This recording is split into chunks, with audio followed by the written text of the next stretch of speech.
tam w Rakowie, Vakogvia był, to ja dzwoniłem do niego, mówię, Vakusi, no teraz powiedz mi coś o trenerowi, bo jutro będę pierwszy trening z nim, on mi mówi, że teraz zobaczysz, on ci pokaże, co to jest prawdziwa piłka. To teraz jak zatrzymam się na chwilę, Iliasz Kuryn, prawda? On przyszedł za ponad 1 000 000 euro do Legii. Twoim zdaniem wypali? Jak ty go oceniasz? Wiesz, Ja kocham tego człowieka, wszystko to jest zajebisty człowiek, ale płacić takie pieniądze dostała Mielec, ja nie wiem, teraz myślę, że mamy bardzo dobrego sportowego dyrektora. Ale którego? Który już Żemłatow. Obuch dwóch. Ja z tym Bobiem też już tam rozmawiałem parę razy, a to jest, myślę, bardzo też mądry człowiek. Być dobrze ze wszystkimi, ale on mówi wszystko, czego nie mają, no nie? A ja pytam dlatego ja nie powiem nic, co oni mają, ja mówię taki prototyp. Myślę, że po prostu Jacka Zielińskiego ty byś nie zatrudnił do klubu. No ja bardzo, to jest zajebisty człowiek. Ale naprawdę, nie na tej pozycji tak naprawdę. No bo brakuje języków, mówisz. No, bo... Że Włachów ma masę języków. Jacek tak, nie wiem, tą angielszczyną tak bardzo sobie jakby próbuje i to...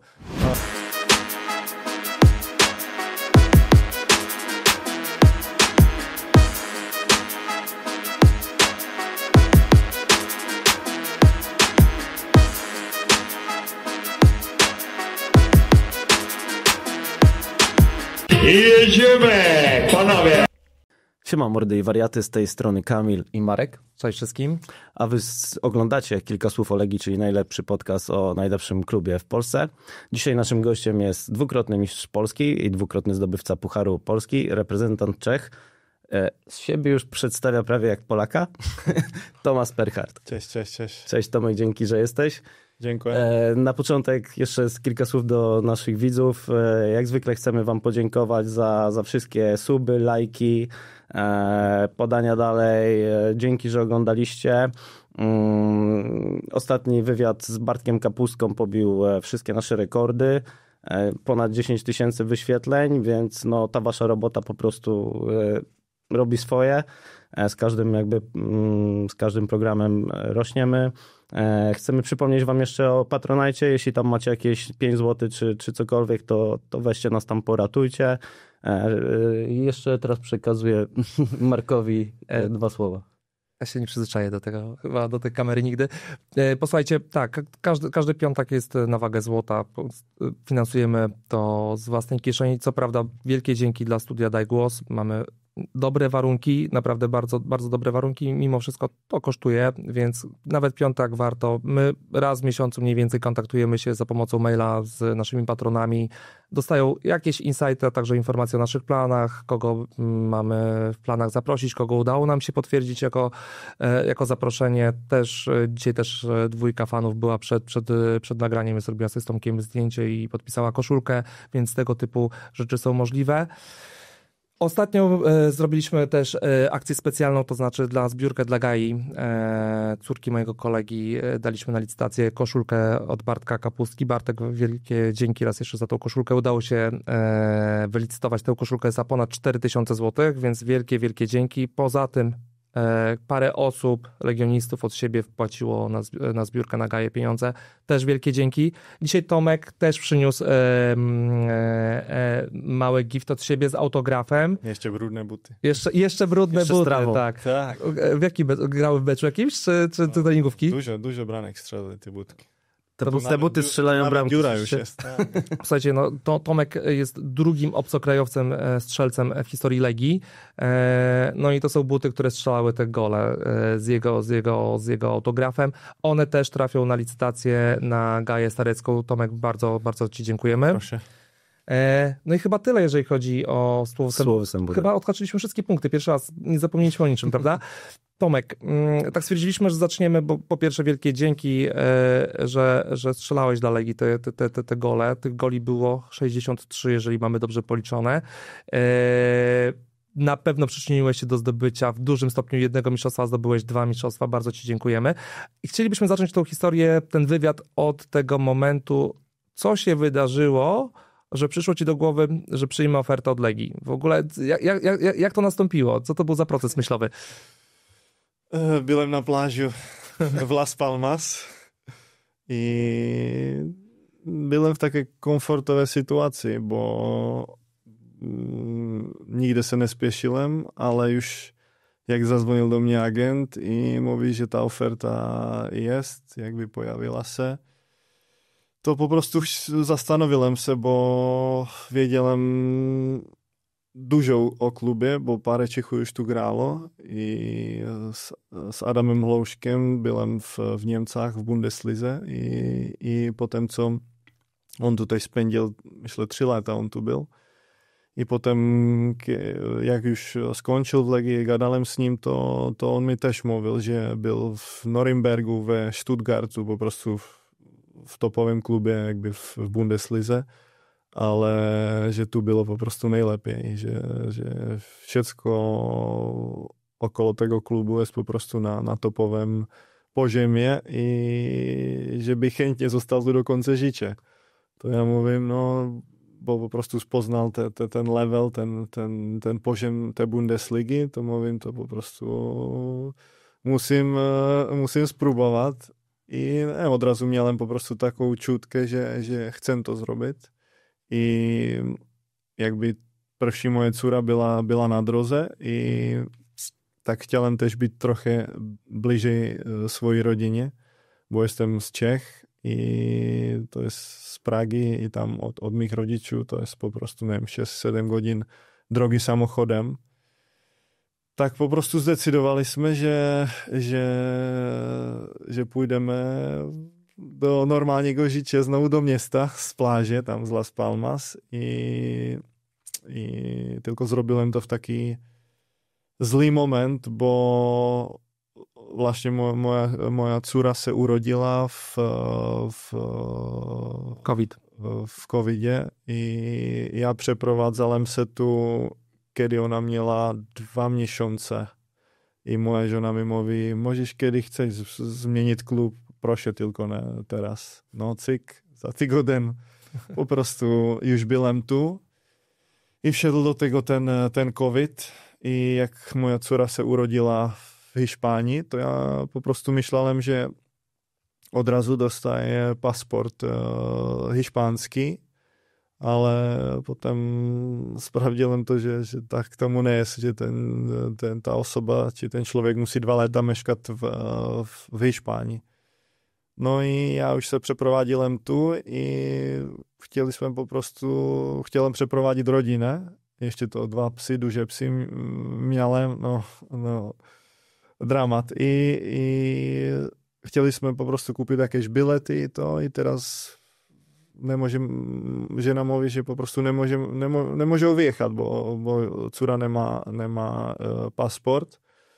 To ja pamätám, ja tu podpísalem prvší meč, 2 razy trénovalem, myšle, odrazu zagrálem meč z Jagiellonii Białystok i strelím bránky ještě a už před mečem povedělem do Vúko, že po prostu mám ten problém, že moje rodina je jak ve věžení, ne, tam na vyspě, i já mám svoje právníky tam v Madridě, že musím po meču odrazu poletět do Madridu i tam po prostu zalatvit dla cury na ambasádě, jakýž po prostu taký ten šipký pasport na provizorní taký po prostu. I jakýmž DHLem, či co vyslalem to na vyspe. I to zajímalo pár dní i potom po prostu oni byli v stane vyjechať z Hiszpanii, z té vyspy i no jakby poukládal se to tak ideálně, že oni vyjechali z té vyspy i następný den oni zamkli, v covidě se zamklo všecko. Jakby tam z pół roku spędzili, prawda? A oni by tam pół roku spędzili, no. Takže to po prostu... Ostatní moment, no. Takže to jest... I później były te historie, prawda, jeszcze z Legnicą, z tym stacją benzynową, tak, bo oni tak dojeżdżali. No, to jest tak, to też, no, to po prostu żona wysłała wszystkie ty rzeczy kargiem, jakby samolotem, co mi jakieś 400 jakichś takich pudelek boksu.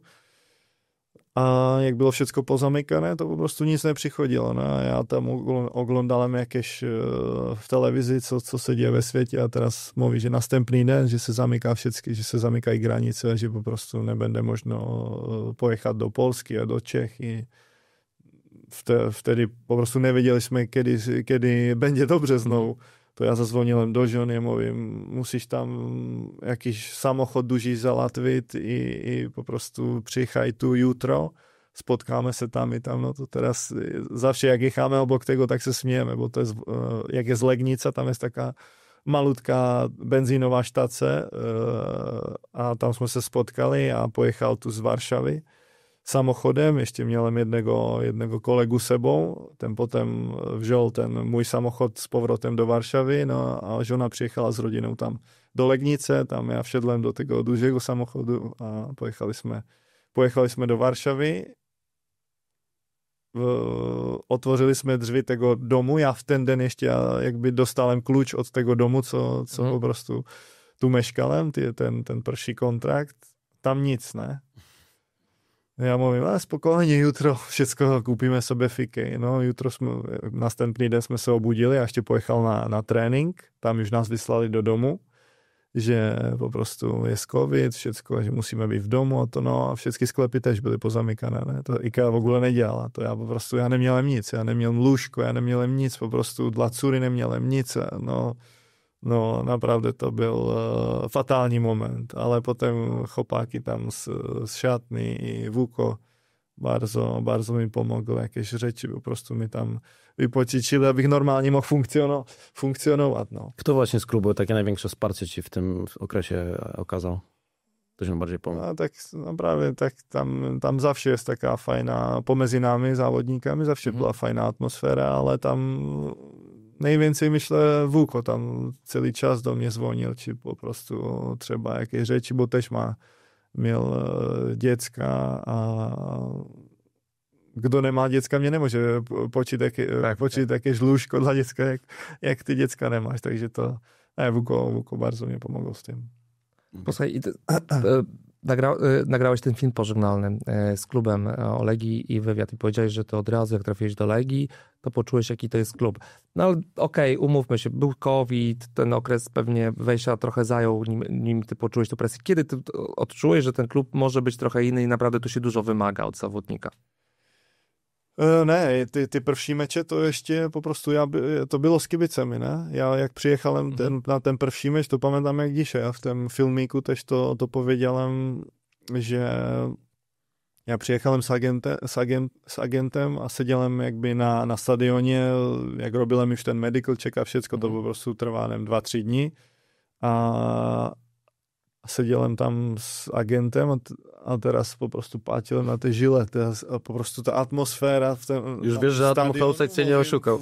To jest naprawdę coś specjalnego, a byłem jakby w dużych klubach w Grecji i no ten AEK to jest po prostu, graliśmy na tym olympijskim stadionie celý čas a tam po prostu 75 000 ludzi, ale ta atmosféra nie jest taka jak tu. Grałem na top stadionach po prostu po Europie, po světě s kádrem na naprawdę dużych stadionach, ale ta atmosféra, nevím čím to je po prostu jakiś klimat tego stadionu, je to vyjatkové.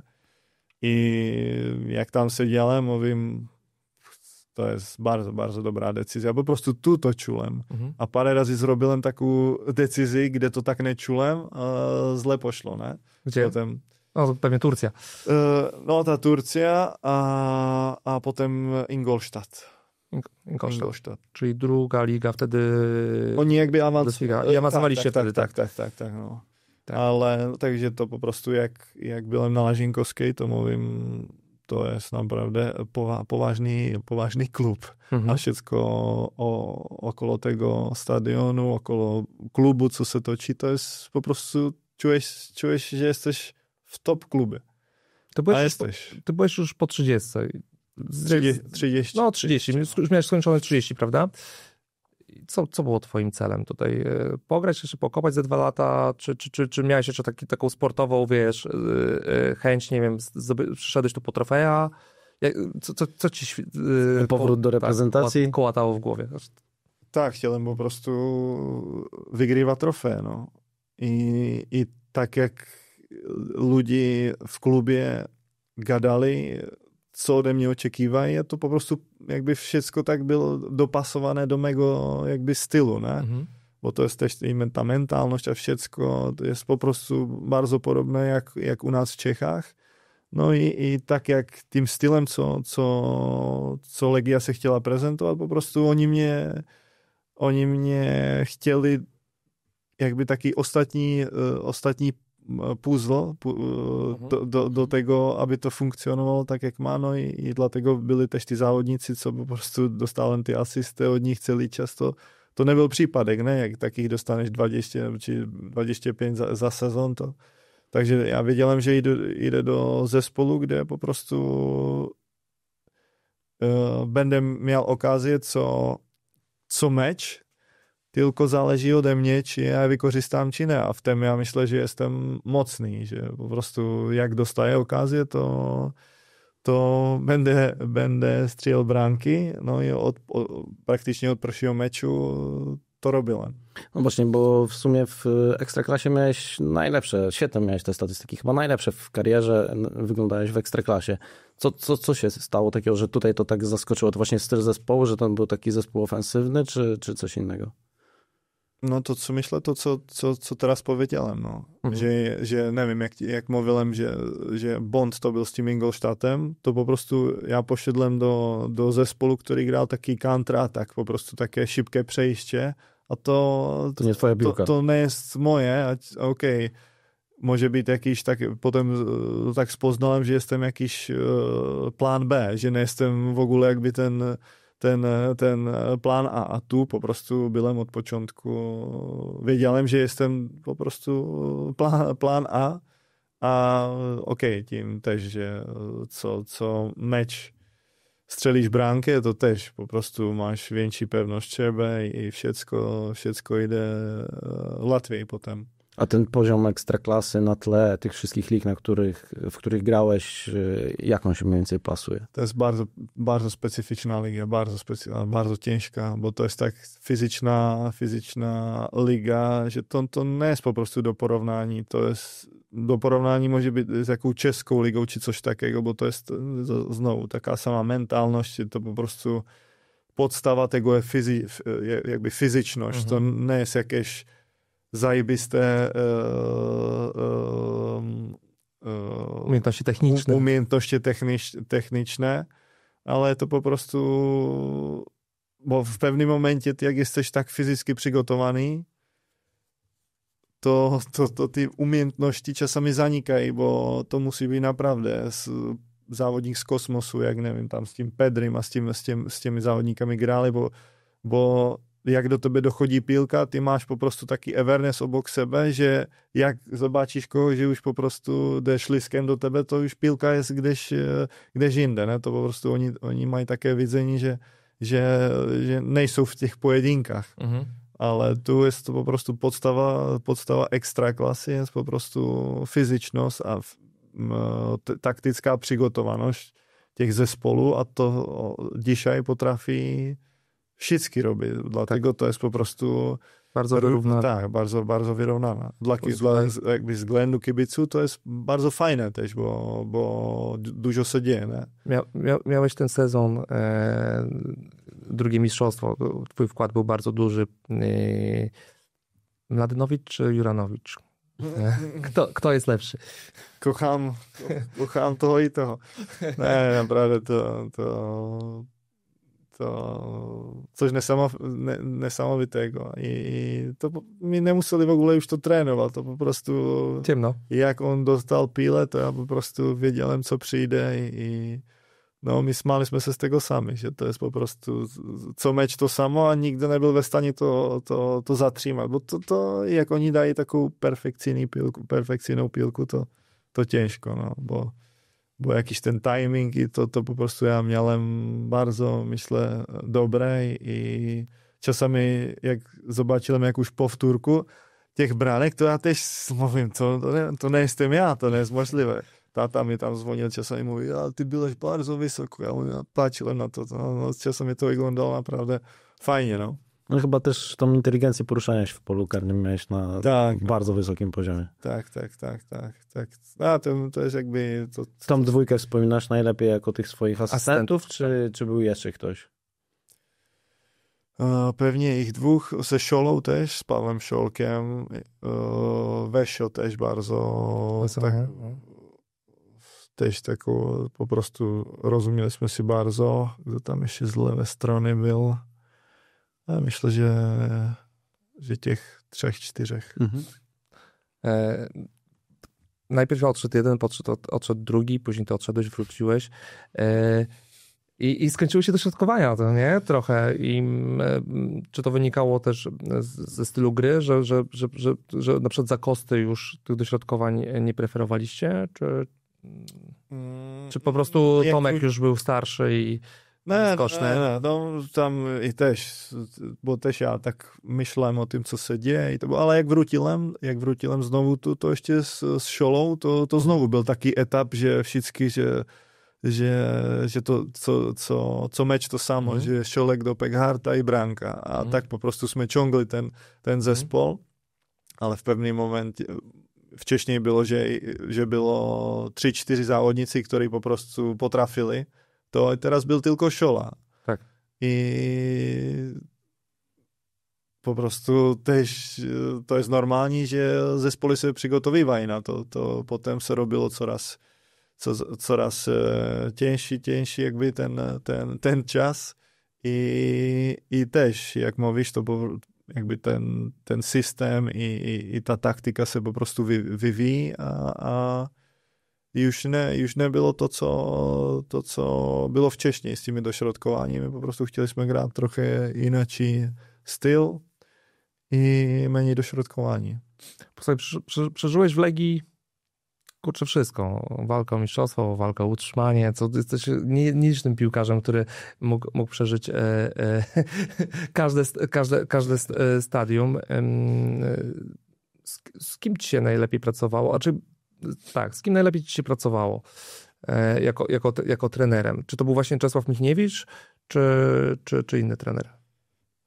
Ciężko powiedzieć, bo jakby za Wuko, to on mi tu podpisał, dał mi jakby tu przestrzeń po prostu wykorzystać tych okazji, ten czas na boisku.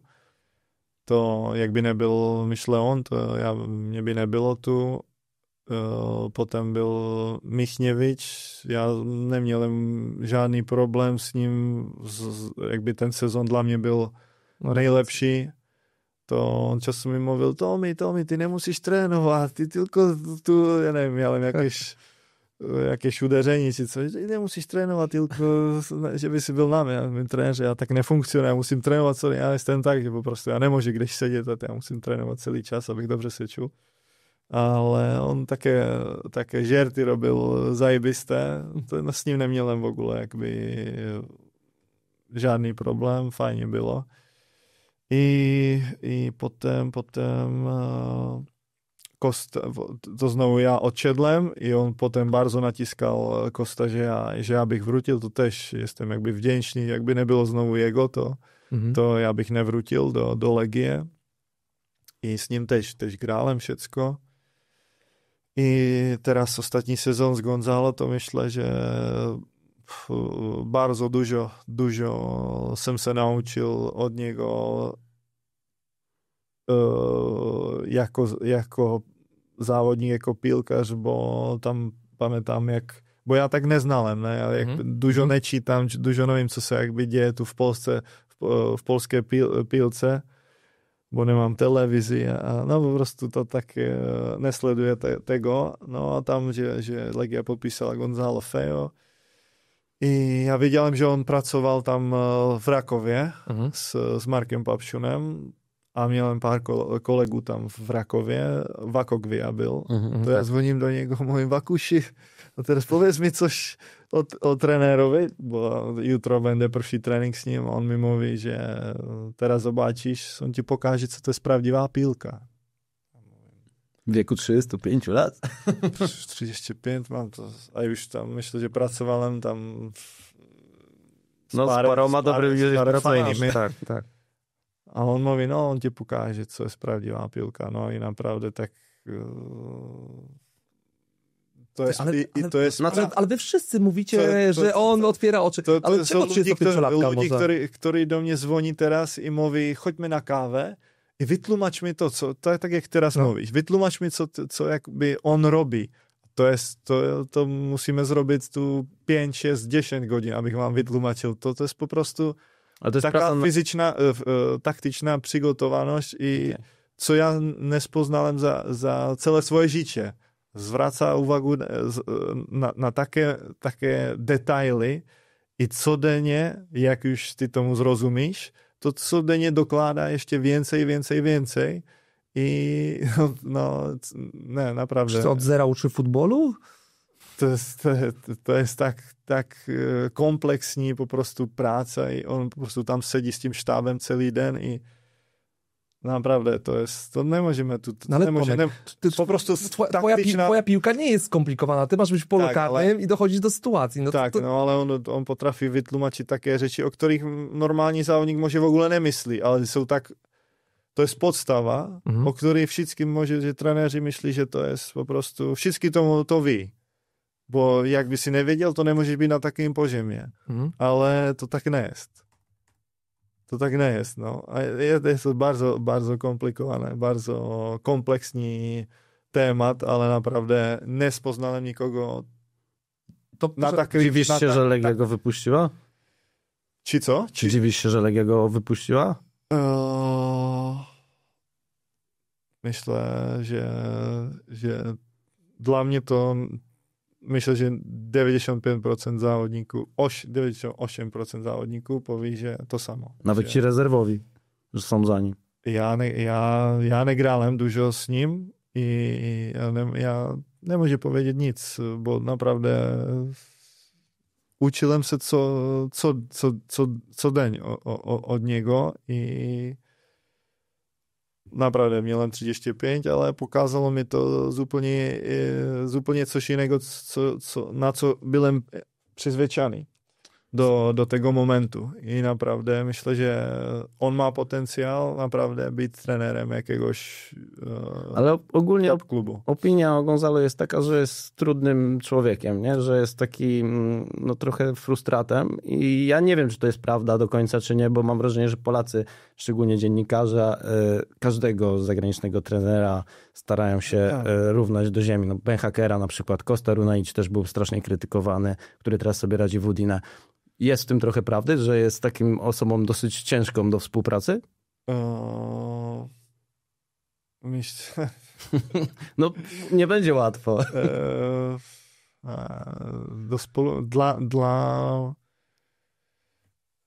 Nie wiem, jak to wytłumaczyć. No, jakby dla parę osób może być. Jak ktoś nie robi to, co on wymaga, to może, ale to jest myślę, że normalnie jakby rzecz w piłce, że jak ktoś nie słucha trenera, to dostaje po prostu, ale ja wiem, jakby wam chodzi o trochę jakby coś innego, to ja znowu tam co się działo gdzieś w tym motorze, czy co to ja Znaczy o Legii też były różne historie. No parę rzeczy się tam wydarzyło, ale nie wiem. Okay. Ja patrzę po prostu na tą stronę jakby trenera. To zadam to pytanie trochę inaczej. Wyobraźmy sobie porobić papiery na dyrektora sportowego, że dostajesz funkcję dyrektora sportowego w klubie. Czy zadzwoniłbyś po Gonzalo Fejo, żeby on prowadził drużynę w tym klubie? Czy jednak bałbyś się tego, że on jest trudny we współpracy? To, co ja widziałem teraz za ten rok, on jakby z tego względu, co wy teraz mówicie, to jest bardzo się poprawił, że tak po prostu jest spokojniejszy i po prostu może coś powie, że teraz więcej o tym myśli, nie jest tak impulsywny, ale tak jak mówisz, jakby był sportowym dyrektorem, to pewnie bych teraz może powiedzieć już, że byłem w kontaktu ze Spartą Praga. wczoraj zdecydowali na kogoś innego, ale on tam byl po prostu na jakimś jakby shortlistu, no. Okay. No. I z tego A Sparta do ciebie też dzwoniła z pytaniem, tak? Czy... No to ja tam, Czy Tomasz Rosicki jest sportovým direktorem i jakby tego jego pravá ręka jest Tomáš Sivok s tím grálem po prostu leta w kadrze, takže no, jesteśmy w kontakcie i teraz ostatní tygodnie byly rozmowy na ten temat, no. No to fajne miejsce do pracy. Ja nie patrzę. Včeraj podpísali tego Briana Priske, tak. Wrócił z powrotem, takže to z tego nie będzie. Wrócimy na chwilę do Michniewicza. Może? Słuchaj, no bo z jednej strony faktycznie były wspaniałe jakby wspomnienia z Czesiem, ale był też ten sezon, gdzie walczyliśmy o utrzymanie i musiał to Łukow finalnie ratować. Jak do tego doszło, że drużyna jest gdzieś tam z Mistrzostwa Polski, z dobrej gry w eliminacjach, w europejskich pucharach, nie wiem, w grupie, doszła do tego, że musiała walczyć o utrzymanie. Co tam się działo? Ja myślę, że dużo ludzi teraz pyta się mnie na to samo. No tam największy problem dla mnie był to, że potem po tym mistrzowskim sezonie to odeszło 22 zawodników. No, chyba 22 to może był Ruchów, to mi z powrotem, tak? No ja myślę, że tam odeszło tylu? Czekaj, ten zły sezon był po drugim. Znaczy tam była duża rotacja, ale też dołączyło dużo strasznie, dużo zawodników odchodziło, po prostu takie to gro. Pamiętam, jak robiliśmy też ze Sliszem wywiad, to było tak, że Slisz był jednym z zawodników z najwyższym stażem, a był dosyć młodym. No i potem po prostu te transfery, cośmy zrobili, to nic z tego nie było, ne? W ogóle. No i ten sezon jakby se rozpoczął tak, że okej. No i potem po té Europě po prostu nedali jsme rady. Dla nás bylo Latvii grát v Evropě, než grát v extraklase. A ten kádr nebyl gotový na to grát po prostu tam i tam. I on próboval to, že po prostu taký prvší sklad hraje v Evropě i druhý sklad v extraklase, ale po prostu to nefunkcionovalo. No i potom coraz bylo gorzej. I potem přišel taký moment, že to už po prostu my nevěděli, co robit, bo čím więcej jsme trénovali, to gorzej jsme hráli, ty chtěleš zrobit na síle, což na bojsku nevychodilo, to potom to je po prostu taký už po prostu nevíš co dalej. No i potom přišel ten moment, že na Wisla Plock, myślę, to jak przegrali jsme, jak potem my měli rožný i za 10 sekund gość jechal na Artura Boruca sám na sám a střelil bránkę. No to po prostu to już my chtěli zagrát na krutko i skončilo se to tak, že my tratili bránky. 1-0 jsme přegráli. No to já už tam stál na bojsku a mluvím, to jest niemożliwe. To jest, my naprawdę my będziemy grali w první lize następný sezon. No i potom po tom meču se vydařilo to, co se vydařilo. No to už po prostu byl tak zlý moment, že ciężko z tego wychodzić, no. Czy też gdzieś to mentalnie w pewnym momencie weszła ta mentalność, że nie idzie tak, gdzieś was to dobijało, nie? Ja spojrzałem na te transfery, tam 14 chłopaków odeszło licząc z młodymi, przyszło chyba z 11, no ale między innymi wtedy ci sprzedali w jednej rundzie Wesowicia, Wszołka i Juranowicza, więc z prawej strony był prawy obrońca Johansson i Castrati, który był skrzydłowy i oni mieli grać na wahadle. No, to czasami pamiętam, jak trenér Michněvič, časem my tam byli u něho v pokoji a mi mluví, že Tomi, já jich neznám, těch závodníků. Jutro má být jakýž nový, já nevím, kdo to je. Co to je za pozici, tak mluvil. No, takže tak, to těžký moment. Sobie możemy znowu zadać to pytanie, o którym powiedziałeś. Jakbyś był dyrektorem sportowym, czy wyobrażasz sobie taką współpracę z trenerem, że on nie wie, kto przychodzi i kim on jest? No bo rozumiem, no teraz, co robím jakby té škole, to je taký povážný požem, to vím, že tak to funkcionovat nemůže, no. Ale no nemůže to tak funkcjonować. Koniec końców z tego kryzysu wyprowadził was Wuko, jako że Wukowicz znowu trafił do karuzeli trenerskiej jako kandydat do Legii. Mam pytanie do ciebie, co takiego z twojej perspektywy zrobił Wuko? Czy to jest aura, czy wokół niego, czy co on takiego zrobił, że ci zawodnicy w końcu się podnieśli i zaczęli grywać mecze? No, wrócili jsme po prostu jakby do podstavy, co zawsze jakby jsme robili s nimi už včešněji i teď znovu z nás zrobil jakby zespol, bo potem jak už po prostu, jak byl ten zlý moment, to už i šatna nebyla po prostu v dobrým staně. I to všecko má vplyv na to, tak po prostu myślę, pár závodníků tež on jakby odrazu odsunul, taky ta zlá energie a vprovádil po prostu, dal nám taký spokoj, dal nám nejaké trudné, jak to powiedzieć, jakieś trudné zadání, jakby taktičné, je to po prostu taká podstava.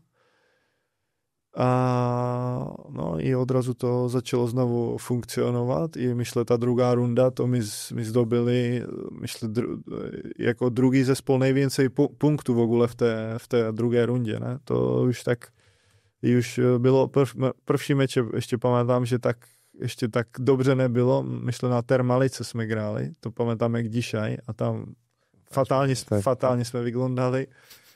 I 1-1 či 0-0, po prostu remis jakiś. Tak. No a tam seděli jsme potom v šatně i to je prvší raz, co já čulem tež, že můžeme spadnout do prvší ligy, bo fatálně jsme vyglądali, no i Vuko mluví, že musíme jakby šanovat z tego punktu. Je tam ten vět. I to všichni myslí, že ne tylko já, všichni tak zle jsme se čuli, že oni byli lepší od nás. Tak to po prostu ten meč vyglądal a my museli šanovat punkt, no. Takže to byl taký moment, kde já mluvím, no teraz jak nezačneme ty mecze wygrywać, to będzie bardzo trudno. Kluczowy mecz, to wydaje mi się, że był ten z Wisłą Kraków, co Wietes strzelił w ostatnich minutach tą bramkę na 2-1, okay. A ty strzeliłeś pierwszą bramkę. To wydaje mi się, że ten mecz spowodował, że to się trochę odwróciło. No i potem jak wygrałeś 1-2 mecze, potem znowu złapać taką pewność siebie i zaufanie w to, że może być dobrze. No i potem znowu było okej. To był pewnie ten najgorszy moment w Legii. A który był najlepszy moment w Legii?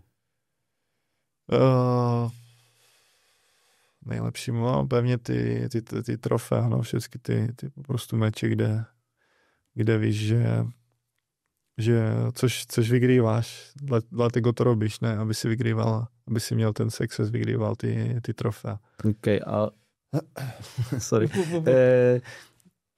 Co w takim razie dzieje się obecnie w tej Legii, nie? No bo wtedy przyszedłeś mistrzostwo, po te trofea, tu mam nadzieję przynajmniej, że każdy piłkarz trafia, a no od lat teraz, jeśli chodzi o mistrzostwo, to jesteśmy daleko od tego. Co się dzieje teraz w tym klubie, że nie jesteśmy w stanie tego dowieść? Nawet mówi, że mieliśmy trenera, super trenera, tak zresztą po europejskich pucharach, no ale to też nie wystarczy. A ty jesteś ekspert od tego, bo ty masz trochę trofeów. Mistrz Polski dwukrotny, mistrz Grecji, mistrz Czech, Puchar Grecji, mistrz Czech, mistrz Izraela. Parę tych mistrzostw zdobyłeś. Ne, znowu to teraz wszyscy się pytajmy to samo. Myślę, že pár let temu bylo tak, že po prostu Legia měla vyjatkovou pozici v té lize v kraju. A teraz už po prostu tak nejest, bo ty kluby obok Legie robí co sezon kroky vpřed a mně se vydaje, že my jesteśmy po prostu tak celý čas v takým samým místě. Tym samym, a nie jednak gdzieś tam w dół powoli? No, może być. A to myślę do tego momentu, co po prostu nie będę tomu rozumieli w klubie, to myślę, że ta różnica pomiędzy tymi topowymi kluby, teraz może jeszcze, nevím, Widzew i jakieś następne kluby, może jeszcze po prostu robić szybciej ty kroki wprzód. To ja miałem dużo takich rozmów i z Jackiem Zielińskim i tam po prostu z ludźmi w klubie. Pytali się mnie, co Sparta, Slavia, Praga robi, że grają co sezon Champions League, Group Stage Champions League, czyli po prostu my mamy 5 zespołów w Czechach, którzy grają po prostu co sezon w Europie, ne? I ten koeficient po prostu máme zajistý tež. No ale Sparta Praga v pevném momentě tež nebyla po prostu už takým šredním zespolem byli. No ale v pevném momentě zdecydovali na to, že budou kupovali po prostu jakość závodníků. Ale jakość koštuje peníze. A ty musíš po prostu vydat 3-4 miliony za závodníka, żeby po prostu zaryzykować. Tak. To po prostu, jak chceš provádět, jak chceš mít taký success v pilce, to po prostu bez rizika to nemá šanc. No teraz Sparta, Slavia, oni jsou v také pozici, že oni po prostu, może, že 1-2, že to nevychodí, ale może, že będziesz tratil 1 000 000 euro či coś, ale pewnie nestratíš všetky peníze, co ty investovałeś. No ale z těch co oni kupili, 1-2 nevychodili, ale reszta, teraz oni mají na nich oferty za 20 milionů euro. I się zwróci. I to jest po prostu, to jest potem jak domino. Tak, doliczysz Ligę Mistrzów, gdzie dostaniesz za 30 milionów albo 40 milionów. My teraz jesteśmy Česká liga, która, my mamy 2 stadiony. No po prostu to nemôžeme v ogóle, to nie jest do porovnání Česká i tu ekstraklasa Polska. I warunki všego tu w Polsce to jest po prostu gdzieś inne. A teraz my mamy ten sezon i następny sezon już wiemy pewnie, że mistr České ligy jest w grupie Champions League. To ty grasz celý sezon, že będziesz mistr Czech i to już znaczy, że masz 25 milionów euro. Mhm. I dalej się rozwijasz. A dalej się...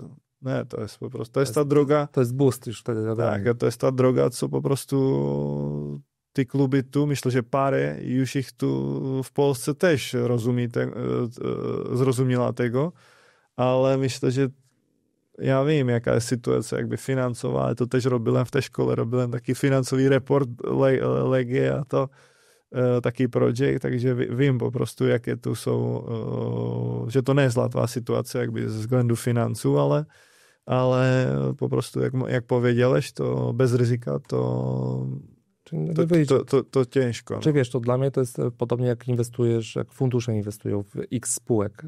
1-2 wypali, reszta nie, ale te 2 zwrócą ci te inwestycje tak naprawdę. No, nie da się inaczej chyba. No. Ty trafiłeś co prawda za darmo, ale to nie możesz, to jest jakiś rzut szczęścia, prawda? Tak, zbieg okoliczności. Tak, może być, że to jest zajebistý scouting a zajebisté jakby jak je taká okazja, že komu se končí kontrakt a jest po prostu sprawdzony dobrý závodník, to są takie po prostu, ale to jest przypadek, to nie jest. A poczekaj, to teraz jak zatrzymam się na chwilę. Iliasz Kuryn, prawda? On przyszedł za ponad 1 000 000 euro do Legii. Twoim zdaniem wypali? Jak ty go oceniasz? Wiesz, Ja kocham tego człowieka, wszystko to jest zajebistý člověk, ale platit také peníze dostala Mielec, ja nevím.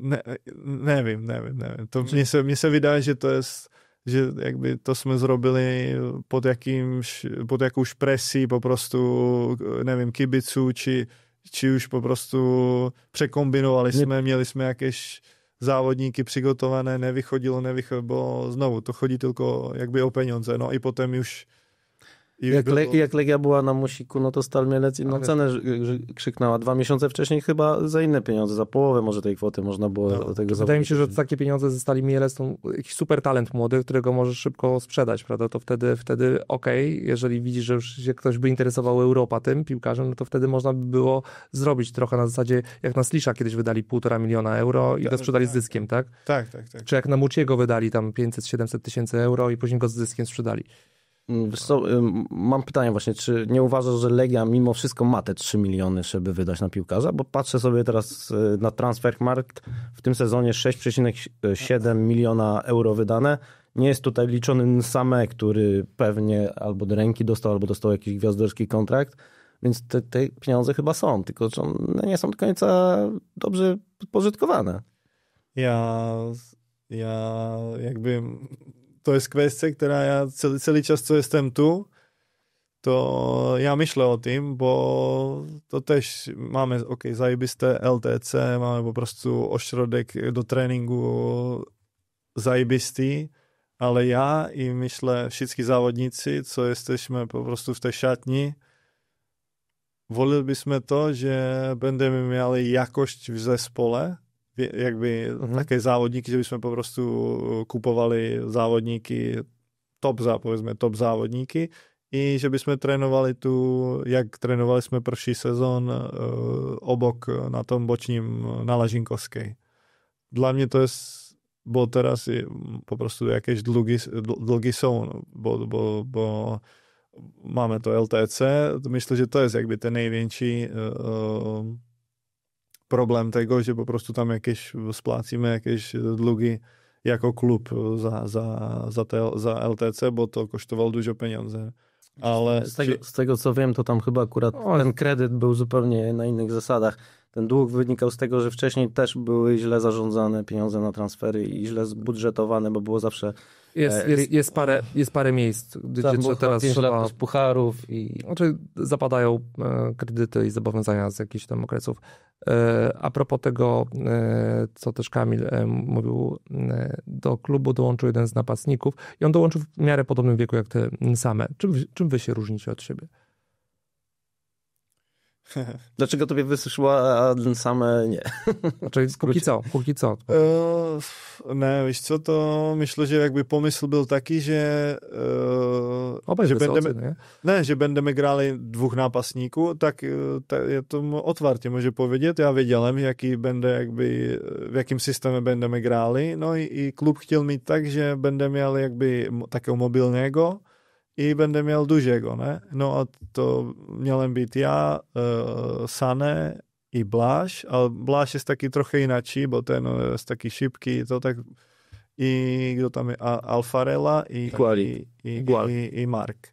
Tak, a to po prostu, to jest myślę fajnie, jakby grać z 2 napastnikami w systemie, to jest fajnie taki jakby skład napastników do sezonu.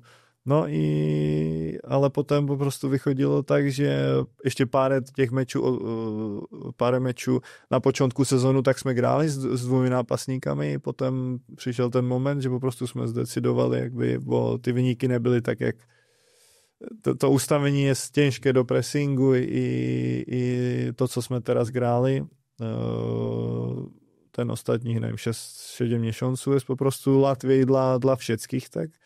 A no po prostu już dla nas jakby nie było jakby místo, ne? Bo trenér chtěl grać też jakby taką, ne 9, taką typową 10, že po prostu schodzisz tam do środka pola i jesteś taki jak te falšivý napastník. No i potem jakby dla nas już się tak nie zrobiło místo, no. Tak, ale bardziej mi chodzi o to, ty przyszedłeś po 30, czy w wieku 30 lat, tobie wyszło, jemu nie wyszło. W czym widzisz różnicę pomiędzy wami? Ja myślę, że jesteśmy bardzo podobni. Mhm. A těžko, on měl testy, po jakých kontuzích on byl i včešně měl zajebisté sezóny, kde v té Švajcárii, v tom Young Boys, on pevně, já myslím, že to je bardzo dobrý nápasník, tylko znovu, o čem jsme gadali, že třeba takým nápasníkům poprostu dát možliwość střelit bránkę. I jak jesteśmy od tego po prostu být v pole karnym, a ta piłka nie przychodzi, to my potem wyglądamy głupie, ale to jest zadání jakby od trenéra i to, jak będę ja biegał gdzieś tam po prostu obok Jędzy, to też będę wyglądał źle. Także myślę, że to nie jest tylko jego, że to wszystkie jak on przychodził, to ja też myślałem, że to będę dla Legie super zawodnik, no. Ale teraz tam pošel na to vypočíčení, nevím, jak se to teraz skončí, pewnie wraca tu. Tak. I no pewnie będę tu, no, będę walczył, bo ma, myślę, 2 lata kontraktu jeszcze. Tak, najlepsza cecha, twoja ulubiona cecha Marka Guala? Ne, to znowu, jak powiedział, jak jsme już gadali, on jest po prostu taka dziesiątka. I teraz ten ostatní meč, jak mi podal Bill, to jest, myślę, jeho, on nie jest taka dewiątka, on jest po prostu to, že on jest pomiędzy liniemi, obracá se s pílkou i potrafi taky tu finální pás i má taky to vnímání přestřeně a to jest, co já bych chtěl od něgo. Bo já myslím, že to jak bych měl, to jest ten... Zrobił lepší kariérę. Bo on ma decyzyjność, to nie problem trochę, moim zdaniem. Nie zawsze, bo jak już zagra tą piłkę czasami, to gra super, ale z decyzyjnością ma problem, no, się wydaje. To pewnie was też wkurza czasami. Ma ksywek zablokowany, to na trybunach zablokowany, bo zawsze jak oddaje strzał, to jest zblokowany. No nie zawsze, no bo tych bramek trochę nie ne? Ale czasami mu wychodzi, ale czasami nie. Ale dla mnie to jest bardzo, bardzo dobry zawodnik. Słuchaj, jak jesteśmy przy napastnikach, to zadam pytanie od naszego widza, bo daliśmy możliwość na Twitterze, żeby kibice zadawali pytania. Czego brakuje polskim młodym napastnikom, żeby przebić się do pierwszej drużyny? Damian Grochowski zadał takie pytanie. Co brakuje? No, to jest kilku ich przerobiłeś, nie? Czyli kilku w Legii przerobiłeś, a w ogóle nawet w Ekstraklasie, no nie? To polskich napastników to za wielu nie ma. Chyba Rosołek był jednym z nielicznych, którzy grali w tym sezonie. Ale też grał... I jeszcze grał jeden, zapomniałem jego nazwisko. Rosy dla mnie też jakby niedoceniany, bardzo niedoceniany, a jakby miał zaufanie takie po prostu, żeby grał, myślę, że... Bo ja jak tu przychodziłem, ja chciałem dalszy kontrakt, i mi powiedzieli, klub mi powiedział, że nie, bo ja wtedy podpisałem 2,5, myślę, 2,5 lata, że tu jest po prostu, że to będzie superstar, że Maciek Rosolek, że po prostu już graje, ma, nie wiem, ile on miał wtedy, bardzo mało, 17, 18 i że to jest po prostu numer 1 nápasník na, ne teraz, ale za 2 lata, že to bude po prostu, že to bude raketa. I takže myślę, že on byl taky nedoceněný a nedostal jakby takovou tu přestrzeń, po prostu gra, nevím, 15-20 mečů v žendu, že by po prostu, ale dla młodych to jest w Legii, to jest bardzo ciężko, bardzo ciężko. Ale ogólnie widzisz tych napastników w Polsce, nie bardzo jest czym wybierać. Po młodych ja nie wiem. Właśnie nie ma. Nawet nie wiem, kto jest na U21 teraz powoływany. Raczej chyba nie chcę no zaraz sprawdzę tak naprawdę, ale jest deficyt, no nie? Ty miałeś pewnie okazję widzieć tak Włodarczyka, pewnie Szymona gdzieś przez moment, tak? Jordana Majchrzaka.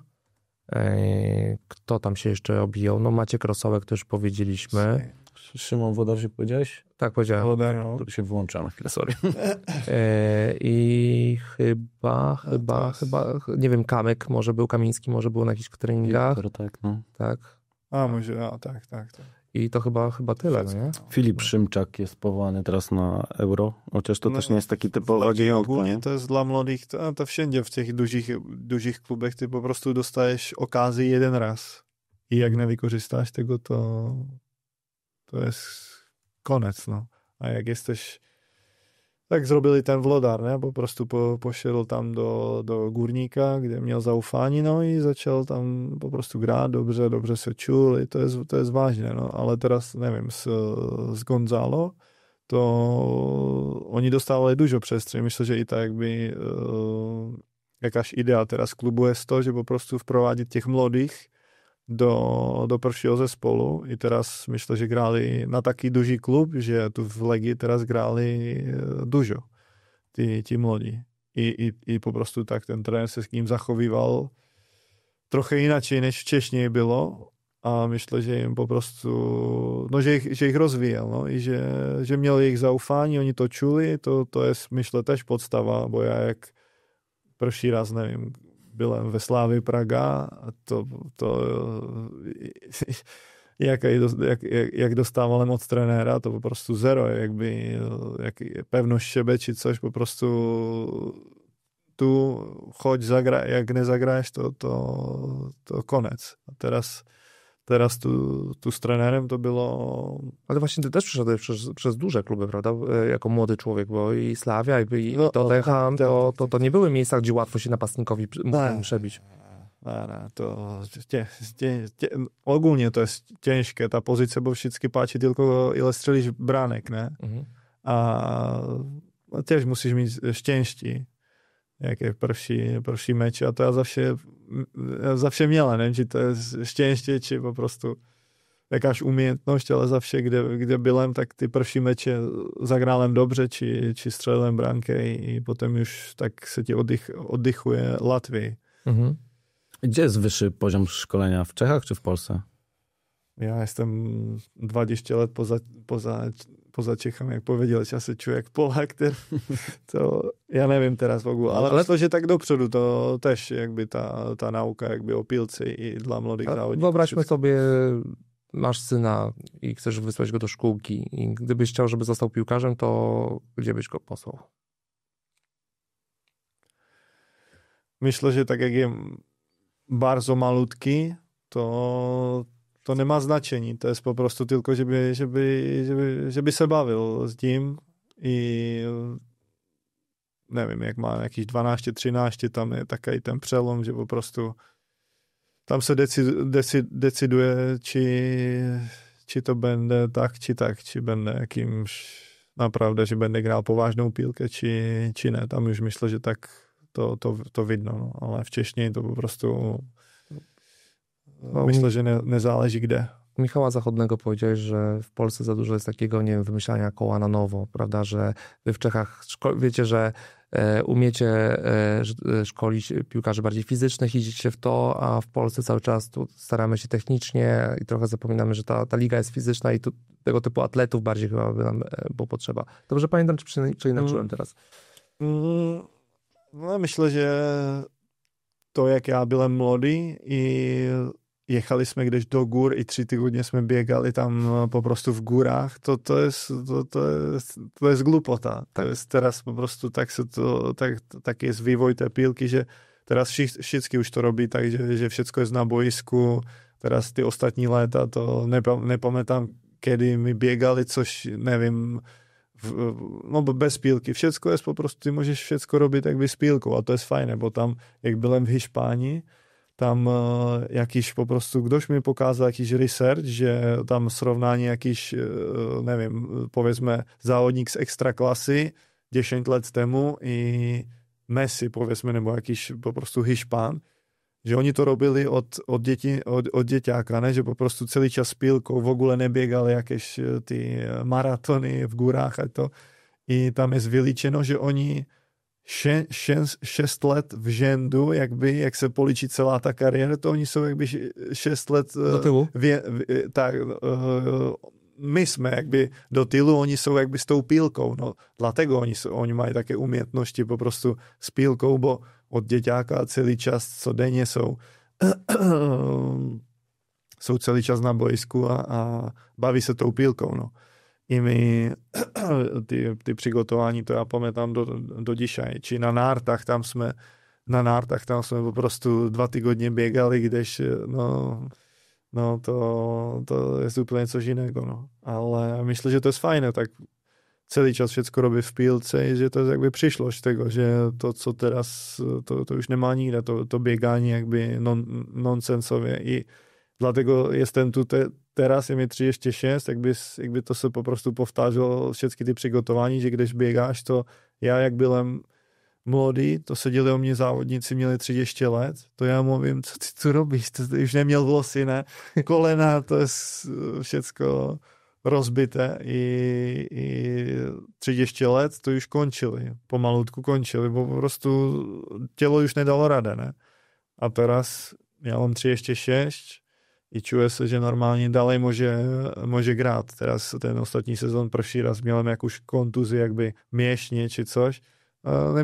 Nemělem nic. A to tež je to, že jak když běgáš po prostu po betonie či coś, po prostu teraz jakby to podejście do tego jest inaczej a przedłuża i temu zawodnikowi jakby tu karieru.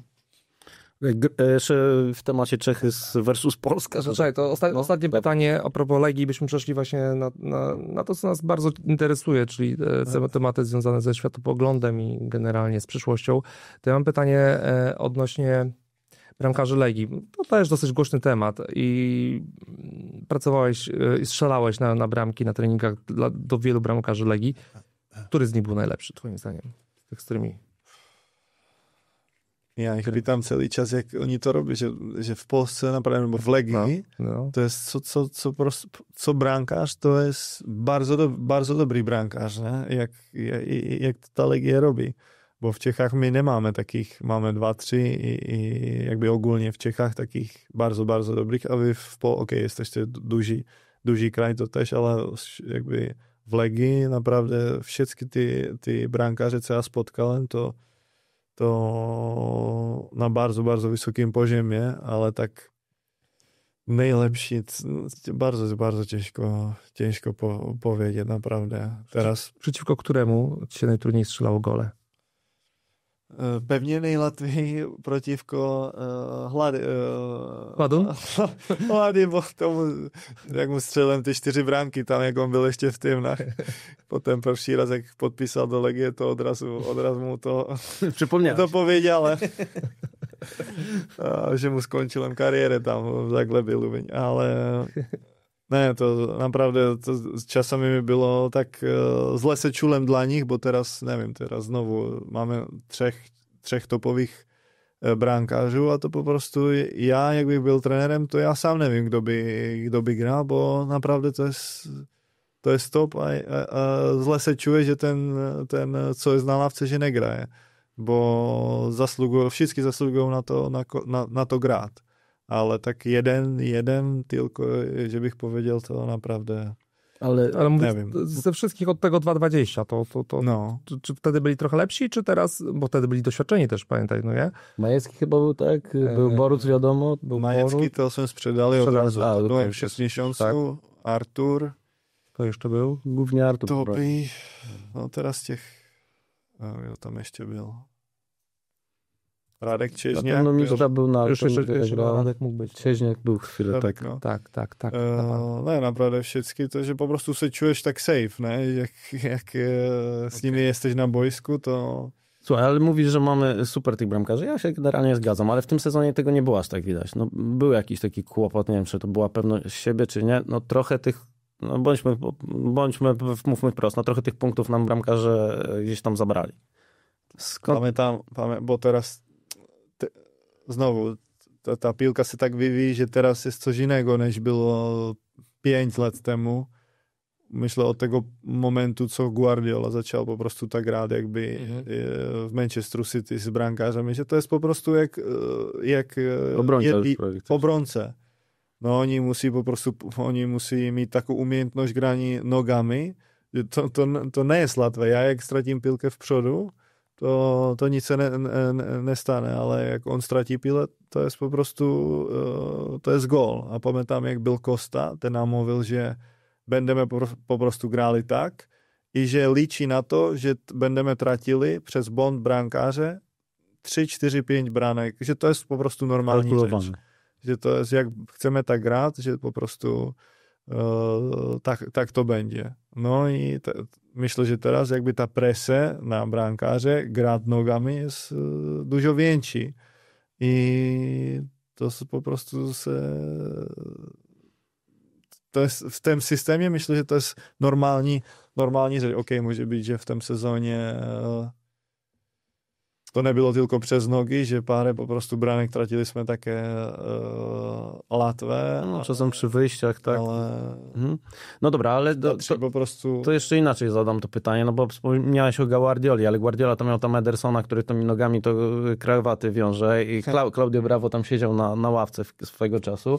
Natomiast pytanie, czy my powinniśmy grać takim systemem, jeśli ci bramkarze jednak tych więcej błędów popełniają. To samo jest w sumie z obrońcami, bo zobacz, że też próbują ci obrońcy grać piłką, tylko że no nie wiem, Kubarsi to potrafi zagrać prawie jak Iniesta, nie?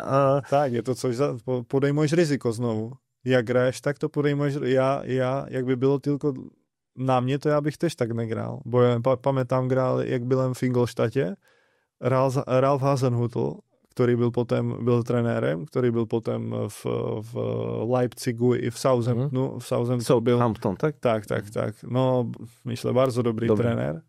W ogóle nie, my grali w Bundeslize, nawet z Bayernem Monachium, graliśmy co najdalej, ten brankář, a ten grál zajebiście grál nogami, po prostu co najdalej, tam na skřídla, na volnou přestrzeń, a ty po prostu biegali na volnou přestrzeń. Naši obronci, jak my tu grajeme jakieś tyky, tak a to on w ogóle. Jak dostajesz pile, środkowy obronce, val to po prostu 30 metrů tam na ty skřídla, měli jsme šibké skřídla, no i ten sezon, co grali jsme v Bundeslize, na 6. místě skončili jsme s tím po prostu, že ty nepodejmovali jakby v ogóle nepošedleš do rizika, ale jak sobie tam po prostu graješ i pomiędzy obroncami, brankářem, to pewnie coś se wydarzy. Także tak. Przechodzimy chyba do tematów obok. Dyrektor? Ja tu mam tyle jeszcze pytań. Ja też mam bardzo dużo. Mogę skakać. Posłuchaj, ja bym chciał chwilę a propos przyszłości twojej, to znaczy, czy w ogóle był jakikolwiek temat ze strony Legii, to też Grzegorz Rudynek zadał nam takie pytanie a propos twojej przyszłości, na przykład, żeby cię wychowywać jako dyrektora sportowego, trochę jak Bilek w Slavii, no nie? Czy miałeś taki temat w Legii, taką propozycję? Jak wróciłem tu, tak właśnie myślę, to był Jacek Zieliński, tam jsme gadali o jakichś rzeczach, a on mi mówił, że bych był takim ideálním po prostu takim prototypem jakby dyrektora, bo nevím, 5-6 jazyky gadám, mám ten svůj network, co zrobiłem po prostu za celou kariérę i mám bardzo fajne relacje z ludźmi też i po prostu jak mám powiedzieć prawdę, powiem prawdę, nemám problému s tím. I tam on mi dal jakby coś do głowy, że zacząłem robić te škole i teraz już to robím drugi rok i po prostu teraz robím tu jak to jest po waszym, dizertaci, taki ten ostatni jakby ten egzamin, no, pod koniec roku. No i potem będę miał jakby to nejvyšší edukaci, co v ogóle jest możliwa. No ale tam spotkávám po prostu ludzi jak Pep Guardiola i takich po prostu naprawdę jest... Idealny pod to, żeby w przyszłości być dyrektorem sportowym w Legii. I dlatego to pytanie, prawda? Czy był jakiś kontakt, żebyś na przykład tu stażował na razie, wiesz, przyglądał się? Nie. Jak zobaczyłem, jak to wygląda naprawdę na tom topowym poziomie, to nevím, či ja to chcem robiť v těch klubech, co może, že ja bych měl možlivost to robiť, bo ja jak bych to robil, to tež povedelem po prostu tam i ľuďom v klubě, Ja jak bych to robil, to chcę robić tak, jak ja uważam, że to jest dobrze robić i chciałbym zrobić jakąś różnicę. A ja nie jestem pewny tym, że a może, że to jest, nie wiem, 60-70% klubu, że tak będzie, że po prostu ty nie masz taki duży wpływ. Okay. A dlatego ja w takim momencie, ja bych po prostu nie chciał to robić, tylko że mi ktoś zapłaci, nie wiem, pensję 2000 euro, to ja to nie będę robił. Czyli trochę między słowami mówisz, że dyrektorzy sportowi w Legii nie mają takiej 100% władzy. Ktoś tam jest z tyłu. No. Ja powiedziałem to za ciebie. Jest to bardzo trudna, tak powiem, to jest bardzo trudna robota. To robić, myślę, nie tylko w Legii, ale tak po prostu jak nie jesteś w jakimś topowym klubie, gdzie naprawdę masz Dobra. wolność taką. Wsparcie czy w Slawii jest łatwiej? Myślę, że tak. Bo tam po prostu, jak uśmy gadali, tam zrozumieli po prostu iść trochę inaczej drogą, taką po prostu ryzykową i dlatego też ten, powiedzmy, Tomasz Rosicki robi to, co tam robi, bo jakby nie miał taki wpływ, to co się tam dzieje, to pewnie by to nie robił. Czyli ma zaufanie i robi to po swojemu. Ma zaufanie, zrobi to po swojemu, a też właściciel jest po prostu dała do tego takie pieniądze, które potem robi te różnice na boisku i poza boiskiem. Masz rację, że mówisz o pieniądzach, tylko zobacz, w Jagiellonii nie ma jakiejś kasy, nie? Muszą gdzieś tam zbudować sobie to i potem nagle bierzesz piłkarzy tańszych, idziesz po kroczku do góry, sprzedajesz ich drożej, robisz sukcesy w pucharach i potem możesz jakby mieć większy ten budżet. Nie? To nie jest tylko o pieniądze, to po prostu to znowu jak gadaliśmy, ty możesz znaleźć jakieś zawodniki i robić rzeczy za mało pieniędzy, ale musisz mieć jakby jakby to prawo te decyzje, robić te decyzje. Znaczy, nie wyobrażam sobie w ogóle pracy dyrektora sportowego w Legii, jeśli tam jest 6 osób, które muszą wypowiedzieć i przyklepać jakiś transfer, gdzie mają faceta, któremu płacą za to, że jest najmądrzejszy, jeśli chodzi o sprawy sportowe, to powinien tylko wiedzieć, w jakim budżecie się ma Trzeba otrzymać budżet, a reszta jest rozliczana z wyników. Nie? Dokładnie. Finalnie to jest rozliczane z wyników. Jak będzie słabe miejsce, to dziękujemy. A tak, to on dobiera sobie składniki do tej zupy. Tak, no. Ciężko kogoś rozliczać, jeśli nie ma pełnej władzy. Na tej pozycji przynajmniej, tak mi się wydaje. Musimy za Tomka mówić. Tomek, bardzo ciekawy. Słuchaj. Ja to robię, ale sam nie wiem, czy będę. Po prostu mi to tak bo to nie jest naprawdę łatwa robota i ja nie wiem, czy to będę robił. Po prostu teraz widzę, jak to funkcjonuje tam, teraz widzę, jak to funkcjonuje, nie wiem, w Legii, a we Sparcie, w takich klubach i może, że to będę robił, może, że nie, ale teraz nie czuję to tak, że od razu jakby z tej pozycji, co to jestem teraz zawodnik, bo już nie jestem zawodnik.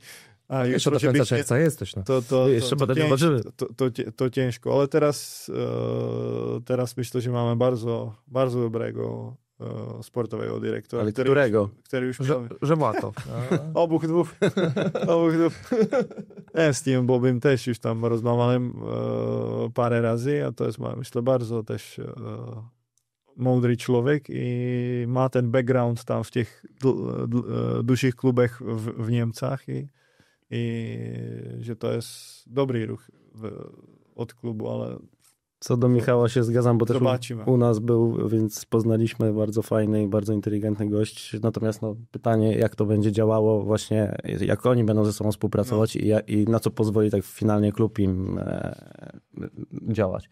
Wiesz co, może to pytanie od Groczala, czy nie? Czy później?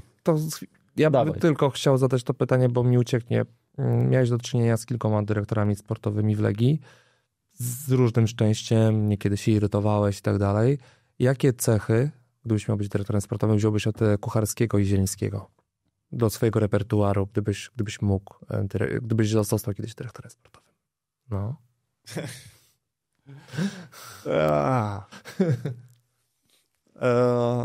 Ne, tak to nechcem powiedzieć jakby o nich, ale pewnie ten člověk, co robí tu robotę, to musí mít uložené konekce, musí mít ten svůj network, musí po prostu potrafit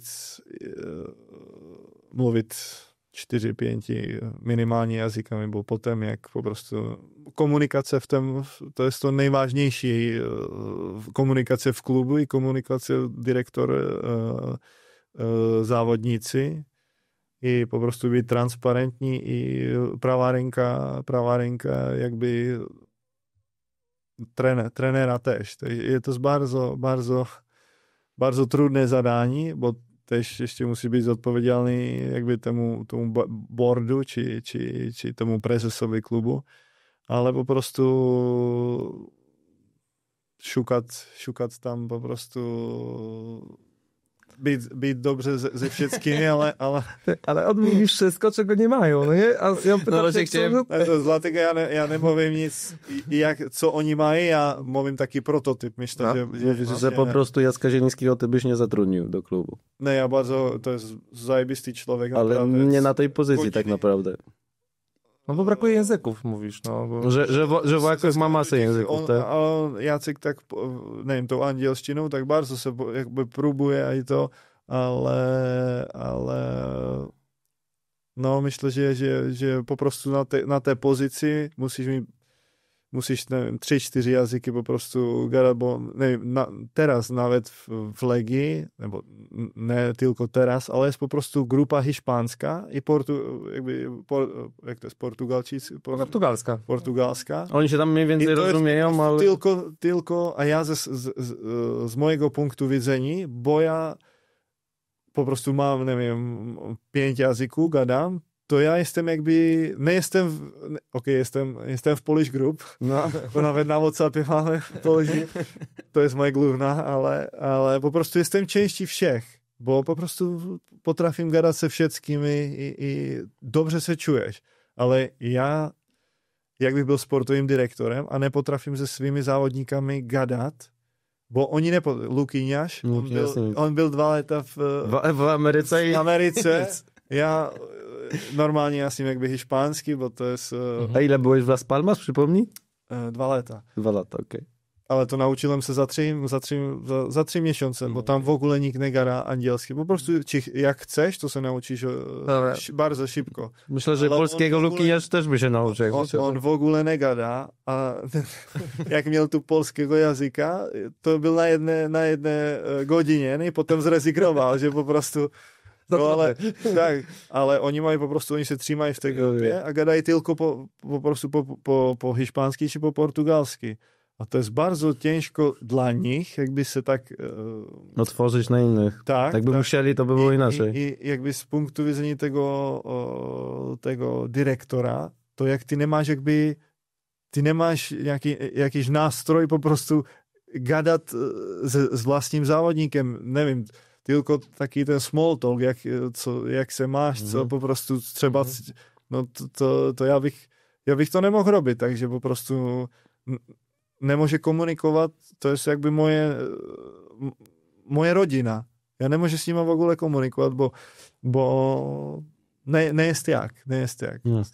Takže to je, myslím, network i jazyky, dla mnie to jest jakby podstawa dyrektora. No to, że Włakow to ma. Tak. A jak już jesteśmy o Lukyňasa wywołałeś, zostawiłbyś go w klubie? Na warunkach, jakie były? Ja nevím, jaké byly warunki. No, bo powiedzmy, że było pewnie ponad $1 milion. Ja 100%, bo vím, jak vygrývali jsme mistrovství, to on byl ten, který robil růžnice. On po prostu, on zabere píle i ide jeden na jednego, ne? No, Legia teraz robí přestřeň i to jest to, jak robíš to jest to nejvážnější v dzisiejší pilce. bo wszyscy potrafi to tam sobie po prostu podávat na polowie przeciwnika, jakby pomiędzy obroncemi, ale jak on po prostu robí to, co on robí, že se zabere do środka, 2, 3 tam po prostu przeciwniku przejdzie, no to jest to, co robi te różnice. Albo wyjdzie, albo jeszcze kartkę złapie na nim, tak? Umówmy się, teraz Legia nie ma za bardzo zawodników, którzy potrafią 1 na 1. Tak się W polskiej lidze nie ma za wielu, nie? Nie no, tak znajdziesz. Specjalnie ale... to, jak mówisz, że to nie jest dużo takich zawodników, to ja bardzo chciałem, żeby on tu został, no. Ale Wszołek robił, na przebój szedł i... No. Tak, Všola robi, ten po prostu biegnie w przód a jest tak szybki, że też to jest 1 na 1. Ne, ale... Siłą woli przechodził. Tak, ale ne, Lukyněš dla mnie to jest... Dla mnie powinno... No tak z ciekawości widzisz go bardziej na skrzydle, czy w środku? Bo chyba u Wuko by przeszedł w pewnym momencie na środek i tam wyglądał fajnie, no ale u Feja to głównie grał raczej na tym, powiedzmy, takim, nie wiem, 10 lewej. Czy... No, taka 80, a teraz wyglądał super, bo znowu ten systém, co jsme grali, to jest taki dostosovaný do tego, že jedno skřídlo dávalo žutke, či taky ten po prostu mocný pas do pola karného i on zamykal na dlhým slúbku i po prostu teraz měl také ličby, že já byłem v šoku, že nezostaje, bo dla mě on grál naprawdę nejlepší sezon může žiče. I no já myslím, že může být, že pevně v Polsce jakiś duży klub może podpisać. Luki? No chyba z Pogonią teraz jakieś tam rozmowy. Wymieniliśmy Biczaciana na Lukiniasa. Tak. No. Wiesz co, mamy pytanie od Grocala, to taka, możesz to traktować jako zabawę, nie? Wcielasz się w dyrektora sportowego w Legii. Jakie są 3 kluczowe decyzje, które podejmujesz? To było moje pytanie. To Grocal rzucił. Też rzucił? Tak samo? Przeczytałem słowo. O kurczę. Czy miałem dokładnie to samo? Co by mi pozwolił? Nie, no to jest, wiesz, zabawa. To jest... Tak. No. Czy byś, no, trudno mi powiedzieć. Podpisał trenera, bo to mamy trenera. No i potem przygotował po prostu kadr na przyszły ale to jest znowu jakby rzecz, która musi już parę miesięcy temu być przygotowana. No właśnie. Trochę za późno. Tak. Jako dyrektor sportowy w ogóle wyobrażasz sobie, że masz parę dni do rozpoczęcia ligi. Mam nadzieję, że jak będziemy to emitować, to już trener będzie, ale to nie jest pewne. Wyobrażasz sobie, że dopuszczasz do takiej sytuacji, że masz parę dni do startu przygotowania, nie masz trenera i w sumie nie wiesz, jaką masz drużynę? No, dla mnie ciężko. Ale jeszcze ciężko. Zadam jedno pytanie. Posłuchaj, tobie chodzi po głowie jakiś trener, który by ci tu pasował, czy nie masz czegoś takiego, że ale gdyby ten trener tu przyszedł do Legii, to by teraz poszło. Oczywiście nie mówimy tu o Mourinho i tym podobne, tylko gdzieś tam w zasięgu. Tak, ogólnie we świecie. Tak. Ale z takich, wiesz, w zasięgu. W zasięgu, nie? No.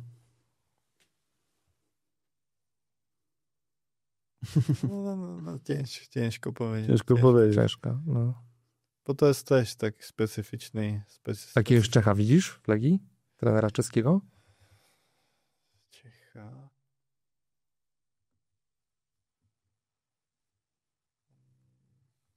Nie?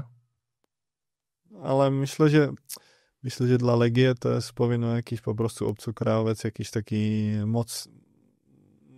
mocny charakter, mocne nazwisko, myślę, że by pasowało. No pewnie ciężko znaleźć kogoś, kto nie pracuje w Slawii Sparcie, z której nie weźmiemy z oczywistych względów, za to ma jakieś doświadczenie w grze co 3 dni, pod taką presją też trybun. To jest teraz warunek Legii, co ja słyszałem, że po prostu szukają takiego trenera, który ma doświadczenie z tego gra co to jest to najważniejsze, myślę. Okej, ale proszę, ty też uważasz, że musi mieć silny charakter, że trzeba tutaj dokręcić śrubę, żeby te grupy połączyć w jedno, czy z jakiego powodu uważasz, że on musi mieć silny charakter? Tak, bo jak tylko będzie taki po prostu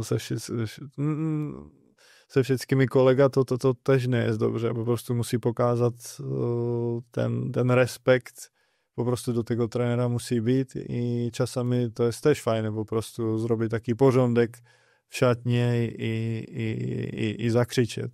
Bo do každého závodníka je to podejście trochę inaczej, ale dla takiego mocnego klubu, co jest Legie, myślę, że fajnie by było jakiś taki po prostu mocný charakter a jakieś duże nazwisko, ale kto. Okay. Ale to też dużo mówi, wiesz, jak postrzegasz tu szatnię, tak naprawdę, że tutaj trzeba trochę jednak zmobilizować.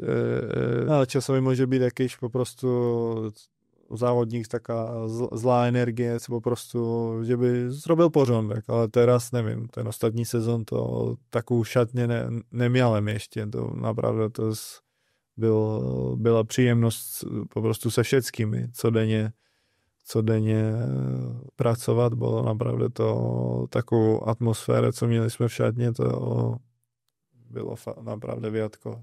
Ogólnie w Legii, z którym piłkarzem miałeś taki najlepszy kontakt, to był takim najlepszym przyjacielem? To dużo. No jak powiedziałem, jakby z tą naší Polish Groove jestem bardzo, bardzo blisko i będzie mi brakowało ich. Jutro jadę na LTC, možná s Kapim tam będzie, bo teraz już on wraca po tej kontuzji, będę tam trénoval. I no pewnie se ještě s nimi spotkám tu do mého výjezdu, ale jesteśmy na WhatsAppie celý čas, tam komunikujeme, takže tak. Okay. Grałeś z wieloma piłkarzami, którzy uważali się za gwiazdy albo tymi gwiazdami tak naprawdę byli. To w wielu różnych klubach. Który z nich był takim prawdziwym kozakiem, za którym byś poszedł w ogień?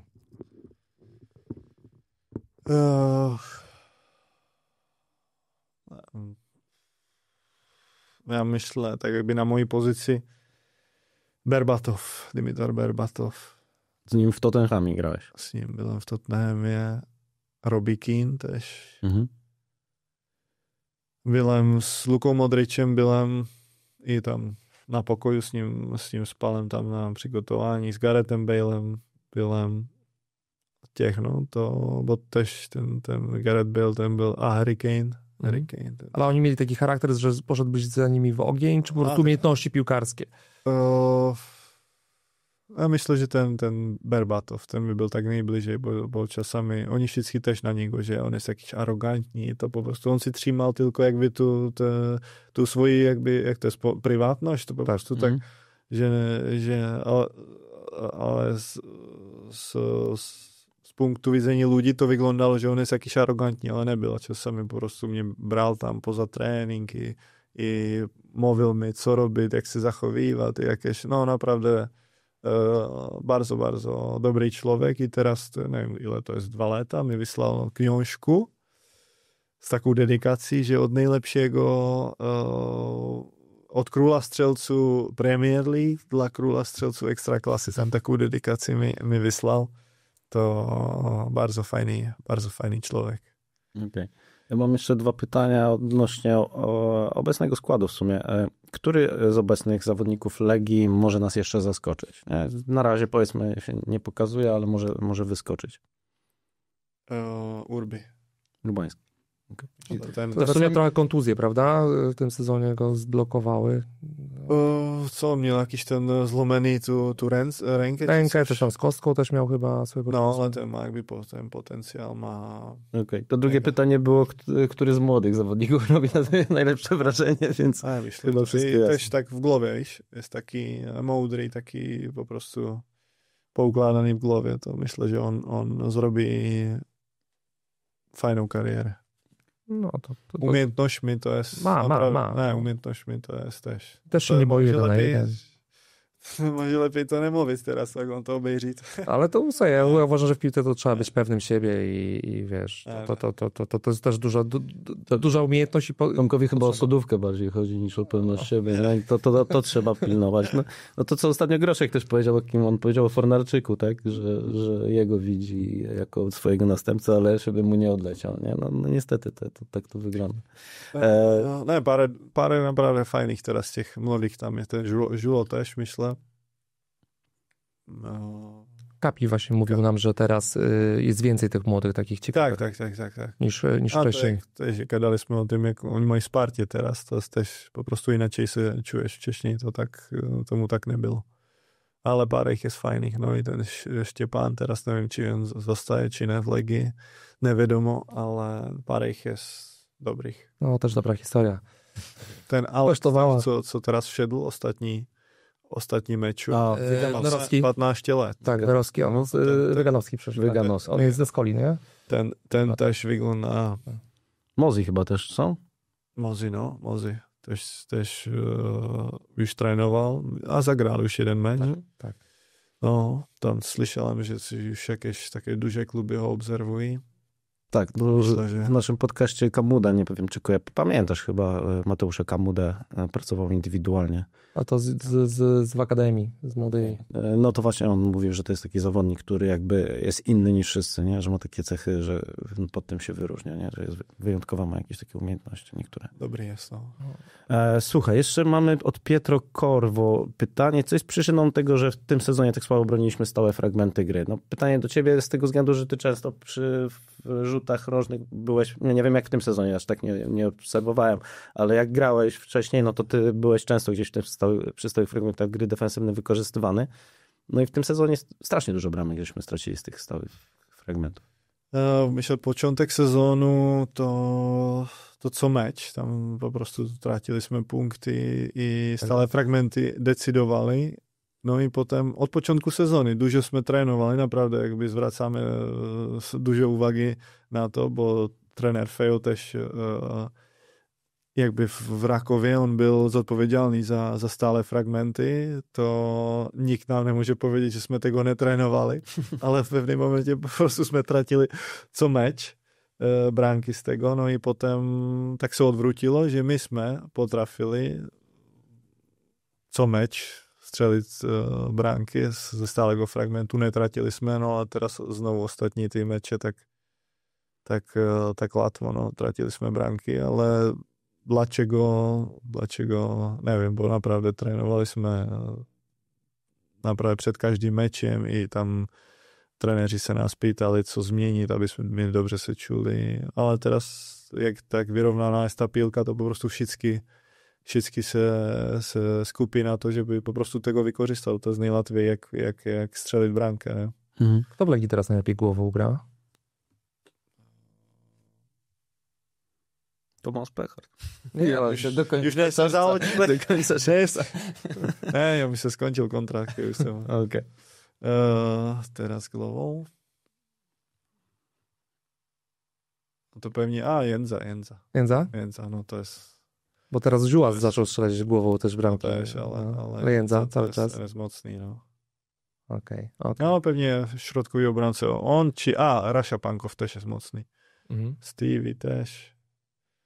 Ale w przodu, tak tam teraz nie są takie duzi jakby napastnicy. Tam z przodu to my się śmiejemy, że teraz jest bardzo niska drużyna. Nie? Tam wszystkich musisz patrzeć z góry. Tak naprawdę. Posłuchaj, przechodzimy do wyjątku Polska-Czechy? Proszę bardzo. To może zaczniemy od tego, że powiedziałeś, że czujesz się Polakiem, to tak już ze 2-3 razy tak ci przemknęło, że coraz bardziej się czujesz Polakiem, jesteś w polskiej grupie, też na pożegnanie tak napisałeś i powiedziałeś. Kino polskie czy czeskie? Kino. Nebyłem nigdy w kinie. Tu. Nie widziałeś nigdy polskiego filmu? Nie. Żadnego? Ja nie mam telewizji w ogóle w domu, to ja po prostu nie... A w Czechach to nie pamiętam, kiedy byłem w kinie w ogóle. To posłuchaj, to może literatura, polska czy czeska? Czytałeś jakiegoś polskiego autora? Nie, ja tak książki po angielsku tak najwięcej, a po czeski też, no ale... Polskie ich nie czytałeś.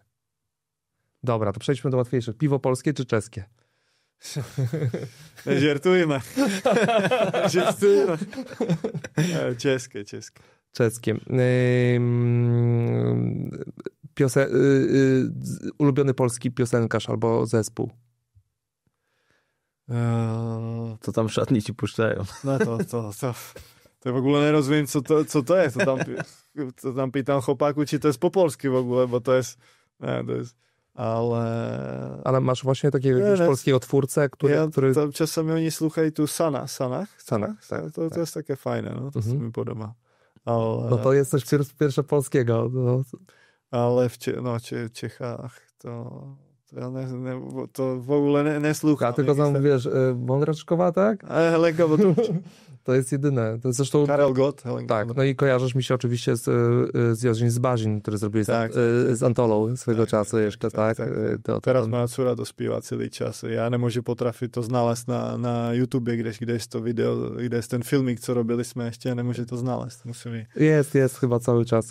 Musi latać. Posłuchaj, jesteś dużym fanem surfingu i kajta. Czy zdarzyło ci się być nad polskim morzem i kąpać? Zdarzyło. Rok temu. I bardzo fajnie. Ja kocham naprawdę Polskę, bo... Ale w lato byłeś, rozumiem. Tak. Ja się zawsze kąpię, nieważne jaki miesiąc jestem. Lubię że máte wszystko, máte morze, máte góry, máte wszystko, naprawdę... Ale możesz powiedzieć, że masz jakiś ulubiony kurort nad polskim morzem, czy byłeś tylko raz i byłem raz. No tam ten Trójmiasto. Sopot. Ale chyba na Helu tam... Tam jest, to jest mocny spot. Tak. Może się pojechałem teraz. Ale tam nie jest mocny wiatr, nie? Tam nie wieje tak mocno jak... No w porównaniu z Las Palmas to nie ma porównania. Ale pewnie mam kolegi, co czasami jechają tam na Hel, a mówi, że to jest fajny spot. No też tak mówią. Też tam sporo osób z Warszawy właśnie jeździ. Najładniejsze polskie miasto poza Warszawą? Poza Warszawą... Gdańsk? Może być. Bardzo ładne miasto. A ulubione miejsce w Warszawie? Ulubione miejsce Łazinkowska. No dobra, to musisz wyjść poza schemat. Miejsce w Warszawie. No tam centrum po prostu. I teraz tam mieszkamy na Zawadach, to też tam bardzo to kocham. Tam naprawdę wszystko jest na piesio, parę minut. Wszystko obok, to myślę, że tam. A chodzisz tam nad Wisłę też, czy... Tak, to jest praktycznie, nie wiem, 200 metrów, to mam tam k Wisle, tam te plaże też są, tam czasami z córami. I z psami. To już nie mam. Już nie masz? Już nie mam. To nawet nie wiedziałem. Okej. Ulubione polskie danie? Ja za bardzo nie lubię. Nasze jesenko. Żurek. Czasami na Orlenie, jak Bigos, hot doga to cały czas. Bigos, no. Ale Orlenowy hot dog to polskie danie. Bigos dobry jest. I właśnie, jak to jest... Pierogi tak nie za bardzo. Na słodko okej, ale ale ty się tak krzywisz, a we Czesi wcale nie macie lepszej kuchni, no. Tam co macie? Prawie nic nie macie. Knedliki, tak? No. Od razu. Svičko, to my mamy fajne danie. Ale to jest tak jeden raz spróbować za rok. Potem ja jak jestem przyzwyczajony naprawdę tak na zdrawe jedzenko, to tak nie boli brzuch potem, jak coś takiego z nim, że lepiej nie. Ale jeden raz w roce. To jeszcze chyba to twoje pytanie byśmy zadali. Polskie słowo, które ci się najbardziej podoba albo rozśmiesza. No, to jest polskie, czeskie, szukat, bo jak czasami ktoś przychodzi do mnie, to mi szukacie trener, to dla mnie, bo wiecie, co to znaczy u nas, to jest... Tak. Także to jest, śmiejemy się codziennie praktycznie tam z żoną a z kolegami, bo są słowa, które znaczy po prostu zupełnie coś innego niż w naszym języku, takže Takže směšně to jest. Smieszne oba języki. Prawda, to prawda. Ty wracasz generalnie do Pragi, prawda? Już Tak. raczej to Teraz jest se pewne. przeprowadzamy 24 czerwca i będę tam czekał. Czekasz jeszcze Odpoczyw- ewentualnie na ofertę, nie? Jeśli się tak... No jak podpisze WUKO, to ja będę tu jeszcze na 3 lata. Mówisz? Jak mój tata podpisze, to... No, to... Ja zobaczymy. Posłuchaj, jakie masz generalnie plany? Bo z jednej strony mówisz właśnie o tym kursie dyrektora sportowego, a z drugiej strony też mówiłeś nam o całkiem ciekawym projekcie tuż przed wejściem na antenę. Jakbyś mógł przybliżyć w paru słowach, bo naprawdę fajna rzecz. Tak, teraz mój plan jest tak odpocząć sobie tak fizycznie, mentalnie trochę, a po prostu tak mieć taki odstęp od tego, czy po prostu chcemy jeszcze grać, czy nie, bo pewnie jakby fizycznie może cały czas, ale no po prostu czy takie będzie się mi chciało, a zdecyduję po prostu w trakcie teraz, nie wiem, miesiące, czy coś, bo teraz znowu jeszcze wszyscy są na wakacjach, a będę się wszystko te transfery robić, nie wiem, za miesiąc, za 2, to nie jest gdzie się spieszyć, a potem, jak powiedziałeś, już mamy jakieś inne rzeczy tam rozkręcone. Teraz otworzyliśmy 2 miesiące temu w Pradze, w centrum Pradze, Day One, coś jest taki po prostu bardzo kompleksní taki budynek, kde je po prostu všetko pod jedným dachem. Je to health club, je to taký performance center i longevity, recovery, všetko po prostu razem. Czyli to jest takie centrum odnowy fizycznej i przygotowania fizycznego w jednym, tak? Wszystko jest. Tam jest, tam naprawdę tam jest wszystko. Tam jest od doktoru po nejlepší fyzio z kádra jsme ściągli nejlepší fyzio, fyziční přigotovatele z pílky nožné, z hokeje, máme boisko, máme taký performance lab, kde po prostu na testování všetkého po prostu dla top sportovců, profesionálních, ale to nie jest to centrum nie jest tylko dla profi sportowców, jest to po prostu dla normalnych ludzi, którzy tam przychodzi po prostu se ruszyć. I jest tam jakby to centrum tego longevity, to jest też taki fenomen teraz we świecie, wszyscy se po prostu snaží starać sami o siebie. I takže bardzo komplexní řeč je po prostu to wszystko pod jedním dachem, co myślę, že v Evropě nic takiego nie jest. I teraz już tam přijíždí do nás topoví závodníci z pílky nožné, z hokeje. Z NHL, tak? Z NHL. I přigotovívají se u nás i step by step se to rozkręca coraz więcej. I robíme to s ľuďmi, ktorí hráli v pílce na top levelu i v NHL tež na top levelu. Takže to jsou po prostu, šukali jsme s těmi ľuďmi, co to robím, tak chtěli jsme po prostu od děťáků mít jakýś wspólný biznis, který my będziemy tomu rozuměli i po prostu šukali jsme jakieś taką dziurą na rynku i po prostu nic takiego nie jest. Ještě tím, že to jest w centrum města, že po prostu ten člověk nebo závodník pílky nožné v kontuzi přichá do nás, může sobě spokojně pracovat tam v top warunkách s top ľuďmi. I potem po prostu wychodzisz, a jesteś w centrum z tego budynku, wychodzisz, a jesteś w centrum miasta, masz normalnie życie. To też wszystkie ty jakby reha centra, które są w Europie. Większość to jest po prostu gdzieś jesteś w izolacji i to nie jest łatwo dla głowy, bo jak jesteś kontuzjowany, już tak to nie jest łatwo, jeszcze když jesteś gdzieś po prostu w izolacji, to to ti nic dobrego nie przyda. No, powiedziałeś nawet, że weźmiesz, że wziąłeś kogoś z Legii, prawda?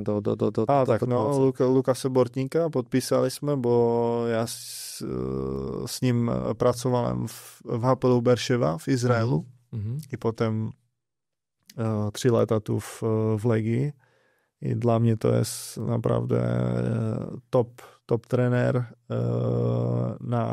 na boisku, tak na siłownię. On robi szczególnie jakby to RTP, Return to Play, dla kontuzjowanych zawodników. No i po prostu jak przyjechał do nas ktoś, kto się chce po prostu zlepšić w jakimś atrybucie, to on potrafi po prostu na boisku wszystko, na siłownię też, takže tam z nim jest trzeba popracować we wszystkich aspektach po prostu, co zawodnik chce. Takže tego jsme podpisali i parę takich topových přigotowatelů fyzicznych máme i z hokeja. A teraz już mamy po prostu tam grupu, nevím, 20-30 závodníků, ktorí już teraz, dzisiaj po prostu se přigotowywají tam w grupie na ten następny sezon NHL. Nie umiem sobie tego wyobrazić, bo czegoś takiego chyba w Polsce nie ma, więc bo tu masz jakieś części tego, mam wrażenie, prawda, że tu masz jakąś tam centrum rehabilitacji, tu masz jakąś siłownię, tu masz jakiś trenera, który ci prowadzi, albo fizjo, który ci prowadzi, tak, a tutaj wszystko w innym miejscu. No, je to naprawdę kompleksní, že je tam i také řeči, jak červené světlo, hyperbaričná komora, máme jako jediný testilko, my v Evropě to máme, jakby ty cold plunges, to je po prostu ty se kládeš do zimné vody, ale nie jest to tylko jakby, že tu všędzie můžeš mít, nebo lidi mají ty zimnou vodu, ale to jest po prostu pod s trenérem. My máme v Čechách takového gošťa, jako jest Wim Hof. I je to Čech. I po prostu robí s tebou ten brief work, oddychání, jak po prostu se přigotowywać na to i no robi to... To jest takie wejście jakby w lód, tak? Tak jak robi to zawsze Ronaldo, prawda? Zawsze te kąpiele. Tak, no ja też do tego wchodzę, ale jest to bardzo trudne, ale jak do tego doložíš ten breath work, tak jak on to robi, to jest po prostu zupełnie inaczý level. A máme ľudí už teraz, co po prostu tam přijechají i bardzo se bojí v ogóle dotknout ze zimné vody, no i konec tego tréninku končí, že po prostu 5-6 minut jsou ve vodě, která má 6 stupňů. Okej, czyli morsowanie takie totalne, nie? No, a to jest to, potem máme kryosaunę, no všechny ten nejlepší sprzęt na siłowne, na regeneraci, na wszystko, co jest w ogóle technologie, co jest w ogóle możliwe, to jest tam u nas. Super. I to nie jest twój jedyny biznes, o następnym nie wiem, czy możesz coś powiedzieć, ale tam jeszcze kilka tematów na głowie mam. Tak, jeszcze coś mam, ale lepiej teraz ještě o tom tak nechcem mluvit, ale pewnie przyjdzie moment, že nebędę musiał mówić i ludzie będą mówić o tym. Dużo rzeczy jest i jest tak ciekawe dla mnie, po prostu codenně se budím s takým po prostu taki excitement, nevím, jak to jest po polsku, že co ten každý następný den po prostu mi přinese do życia. Tak. No to jest fajne, że wiesz, posłuchaj, ty bardzo wcześnie wszedłeś na wysoki level, do końca praktycznie go trzymałeś, to jest fajne i fajnie, że kontynuujesz to teraz, kiedy jesteś już powiedzmy albo u progu końca, albo kończysz karierę, bo tego jeszcze nie wiadomo. Życzymy ci na pewno jeszcze jakiejś Grecji na przykład. Może Wuka do Grecji. Może być. On też lubi teraz na wakacji, tam gdzieś będzie. To dzwonił do mnie, to ja będę też, ale tak, musím se zastanowić, bo naprawdę jestem 20 lat poza granicí i v pewnym momencie może, že musíš po prostu zdecydovat, že to jest ten moment na to po prostu powiedzieć bye.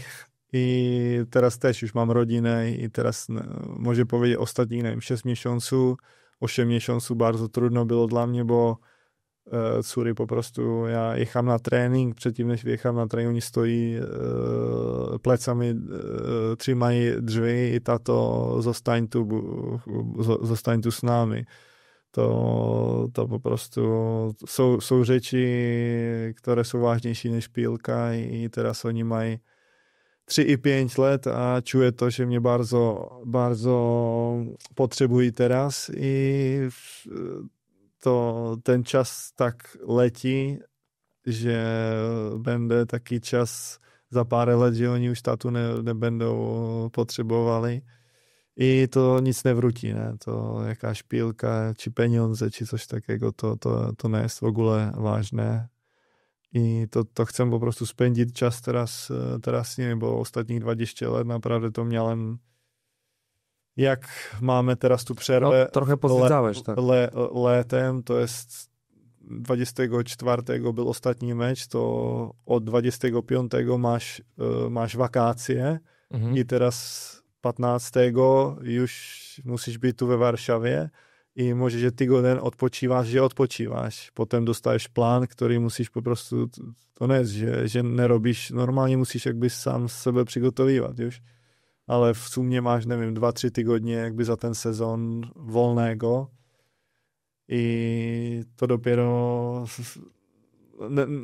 jak już ty wracasz tu, to dopiero może, żeby tělo i głowa zaczęła odpočívat, ale ty już musisz być gotový tu znowu do roboty, do práce i znowu celý ten sezon. Nie jest to łatwo. No. Takže teraz chcem spędzić czas z rodziną, chcę po prostu im dać to, co ty lata jakby im wzięli, bo tata po prostu w domu nie był. No tak. No to życzymy dobrych wyborów i niech Bóg odzwoni gdziekolwiek będzie. Tomek, dziękujemy ci za te, nie wiem ile, bo licznik znowu skończył. Już drugi raz przekręciliśmy ten licznik chyba, prawda? Chyba tak. Słuchajcie, zostawcie jakikolwiek komentarz, dajcie suba, lajka, podajcie do dalej, powiedzcie znajomym. Przypominamy, że na Twitterze są do wylicytowania. Tak jest, tu jeszcze trawa jest jakby co z tej strony, więc polecamy. Tomek, bardzo ci dziękujemy. Myślę, że w imieniu wszystkich kibiców za te wszystkie lata życzymy ci spełnienia wszystkich marzeń, celi. Moim zdaniem to cele to jest lepsze słowo zawsze, bo marzenia to gdzieś tam polot na kosmos, a cele to właśnie to, co sobie gdzieś tam zaplanowałeś. Tu zawsze będzie twój dom i zawsze cię tutaj zapraszamy na Łazienkowską do Warszawy. Bardzo dziękujemy. Dziękuję bardzo. I do zobaczenia. Trzymajcie się. Dziękuję.